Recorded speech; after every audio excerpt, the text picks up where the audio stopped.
Hello and welcome to episode 24 of the 87 NES here on Super Retro. Today we are looking at Unser Jr. Turbo Racing. Jesus, what a mouthful. I don't know if he has a mouthful or not. He's probably got a very small penis, because he is a racing driver. No, that's not right. No, racing drivers got big penises? Who cares about penises? We're not talking about penises today. We're talking about Unser Jr. Racing Turbo thing. I've never heard of this game before. I've seen the box art somewhere before. It's a blue box, and I'm sure I've seen that in a magazine, or I've seen it in one of those booklets. This fucking title screen is a pain. Well, this name input screen is a pain in the arse to work, so I'm not going to bother putting in a proper name because it's awful. If you press left and right, it moves the arrow left and right, obviously, but it's so sensitive that you can just literally just tiny bit nudge it and you've fucked off and you're on to the next letter. So bollocks to that. We'll just put in any old bullshit name.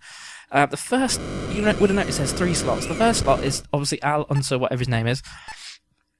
And you can't change that. That's there always. Great. I don't want to be Unser. I want to be Tom Choppins or whatever my pissing name is.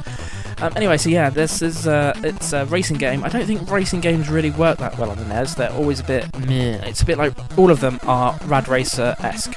They're all like Rad Racer.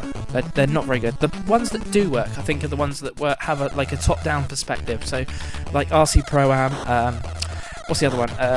Ivan, Iron Man, Stuart, Super Off-Road. That is a fucking great game. I love that. I played that quite a lot. I've completed it a few times. It gets really difficult towards the end. You have to use your turbo every 5 seconds. But in this, it's turbo. So that was a nice little jobby thingy. What do they call it when you put one into the other? Is it called I can't remember. I have no idea. They use it on like the One Show and stuff, where they go from one to another by a little thingy, a simile or something like that. I bloody know what am I going on about the One Show for? That show is crap. Yeah, so anyway, this is pretty simple. You use A to accelerate, as you would expect, B to brake, and obviously the D-pad to go around corners, and you can turbo if you hold down the up button. But as I found out to my dismay, I guess, in the next part of this video, you will see that my engine explodes, basically, because I tried to use too much turbo at the start, and, I don't know, too much speed, I guess, and I fucked it up. And within about 20 seconds, no, less than that, any second now, the screen starts flashing red. You'll see it any second now, I can't remember when it was. There! My engine's already fucked. I don't know what I did, but as you can see, the turbo, there's a number on the right-hand side of the screen. And I didn't realise this when I was playing it, but that number goes down quite rapidly because I was using the turbo all the time. Because when you're doing your qualifying lap, you can use it for pretty much the entire lap.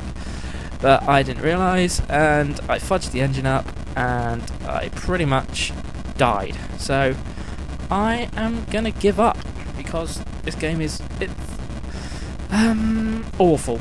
Really awful. Racing games just don't work on the NES. I don't know what it is. They just didn't seem to get them down. This sort of perspective, anyway, racing games just don't work. I don't like them. I quite enjoyed Rad Racer when I first had it, but I didn't know any better, to be honest, so of course I was going to enjoy it. But anyway, thank you for watching. Tune in next time for something worse.